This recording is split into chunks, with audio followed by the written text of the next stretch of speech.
Hello snowboarders of the internet, I'm your host Avran LeFeber, and in this video we're going to be reviewing the Endeavor Free Ranger. This board features Endeavor's hover camber, which is a rocker in the nose, then camber throughout the rest of the board, basically a directional cam rocker. So what you get with that rocker is ease of entry in and out of turns, as well as more optimal powder float, while you have that camber underfoot that's going to give you all the snap, load, pop, and drive of the board. This board's available in 155, 157, and 159. I rode this board at Copper Mountain on an overcast sky day, blustery winds, snowing at times. You had firm, fast groomers with pockets that were like breaks, basically, because I think it rained the night before. Chopped chunder ice, kind of just a mix of spring conditions, and I rode it with my Rome Black Label bindings and my K2 Thraxis boots. This is your standard run-of-the-mill, middle-of-the-road directional twin flex. So you got a little bit of a softer nose just where that rocker is, and then right where it hits the camber section, it stiffens up and stays consistent with that flex back to the tail. The torsional flex is noticeable but not overwhelming or underperforming.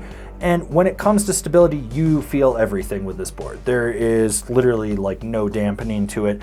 Chatter, you're gonna feel it. Ruts, you're gonna feel it. Going sideways on corduroy while you side slip, you're gonna feel it. It's a very lively board that resonates all that energy back up underfoot.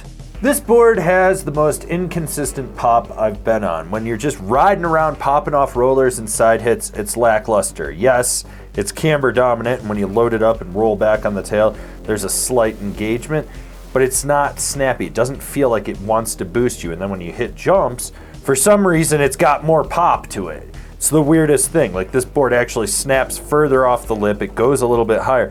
It's just so weird with how it actually engages. Roller, you're not gonna get much. Jump, you're gonna get more. So weird. Haven't really been on a board like this. It just feels like it has anti-pop.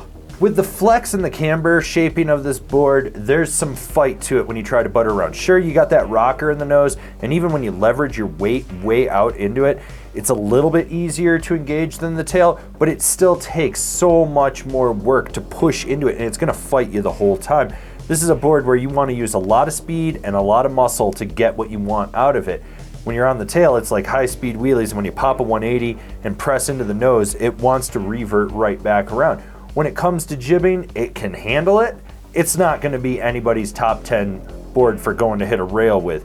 You wanna use a lot of speed, and you're gonna really just sit on the tail or press hard into the nose just to get it to engage. And when you go sideways, it's almost a balance board act on the feature. It really ever so slightly cradles it, but more or less you're just balancing on top of it. Now when it comes to carving, this is where this board shines. It's got a quick and nimble edge-to-edge engagement, and it steers from outside the front foot, but it drives from inside the front foot. So this is a board that you can really just center flex it to apex the carve.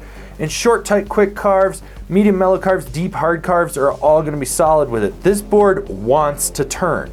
It actually turns exceptionally well. It's probably the only thing that this board does exceptionally well. Who's this board for? The pow chasing guy that has a freestyle flair. So this board is Endeavor's take on going more green and sustainable, and it shows. When you do sustainability right, you really shouldn't notice the difference in it. It should just perform the exact same. But when you do it wrong, you notice it, and I did with this board.